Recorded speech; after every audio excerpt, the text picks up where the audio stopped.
বামপন্থী ছাত্র যুব সংগঠনের ডাকে আজকের প্রতিবাদে দলে দলে যোগ দেন। সুস্থ সংস্কৃতিকে এই আজকের কর্মসূচি সম্পর্কে ডিওয়াইএফআই এর রাজ্য সম্পাদক আপনাদেরকে অবগত করেছে। আমরা যেটা লক্ষ্য করছি, আমাদের রাজ্যে বিজেপি জোট সরকার তৈরি হওয়ার পর থেকে আমাদের রাজ্যের সভ্যতা সংস্কৃতির যে মূল শেকড়, এটাকে উপড়ে ফেলার চেষ্টা করা হচ্ছে।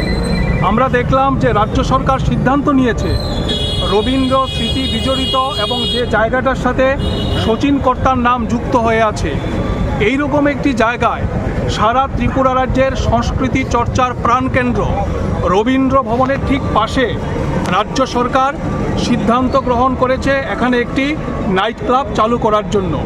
আমরা প্রথমত এসএফআই, ডিওয়াইএফআই, টিওয়াইএফ এবং টিএসইউ সরকারের এই সিদ্ধান্তের তীব্র বিরোধিতা আমরা করছি।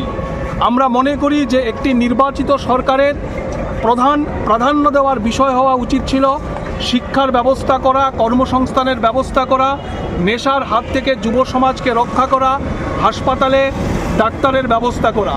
এবং রাজ্যের মুখ্যমন্ত্রী থেকে শুরু করে রাজ্য সরকার বারবার এটা স্বীকার করছেন যে এই সময়ে সারা ত্রিপুরা রাজ্যে নেশার বারবারন্ত চলছে। আমাদের রাজ্য ত্রিপুরা উত্তর পূর্বাঞ্চলের মধ্যে নেশার করিডোর হিসাবে ব্যবহৃত হচ্ছে। আবার এই সরকারি সিদ্ধান্ত গ্রহণ করছে কোথাও নাইট ক্লাব, কোথাও বার এগুলি চালু করার জন্য। ফলে এটা সরকারের দ্বিচারিতা। এখন মুখ্যমন্ত্রী বলছেন এই বিষয় সম্পর্কে উনি অবগত না, উনি খোঁজ খবর নেবেন। তার মানে এটা প্রমাণিত যে সরকারের অন্দরেই এই ধরনের কাজকর্মকে প্রশ্রয় দেওয়া হচ্ছে। ফলে আমরা ডিওয়াইএফআই, টিওয়াইএফ, এসএফআই এবং টিএসইউ পরিষ্কারভাবে দাবি করতে চাই, এই মুহূর্তে রবীন্দ্র ভবনের পাশে এই নাইট ক্লাব অবিলম্বে বন্ধ হওয়া উচিত এবং সরকারের মূল যেটা কাজ, অন্ন, বস্ত্র, বাসস্থান, শিক্ষা, স্বাস্থ্যের ব্যবস্থা করা এবং সুস্থ সংস্কৃতির চর্চা, এগুলো যেন রাজ্যের মাটিতে আরও বাড়ানো যায়, খেলাধুলার চর্চা যেন বাড়ানো যায়, তার ব্যবস্থা করার জন্য সরকার যেন কার্যকরী উদ্যোগ গ্রহণ করে। ঠিক আছে।